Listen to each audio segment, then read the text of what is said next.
এবার আমরা কপার সালফেটের সাথে পানি যুক্ত করে এবার আমরা তুতের সংকেত তৈরি করব।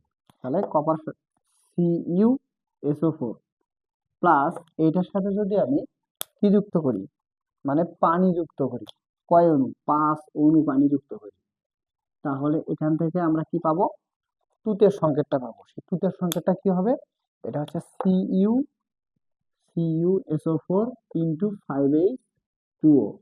এটা হচ্ছে তুতের সংকেত, এটা হচ্ছে তুতের সংকেত।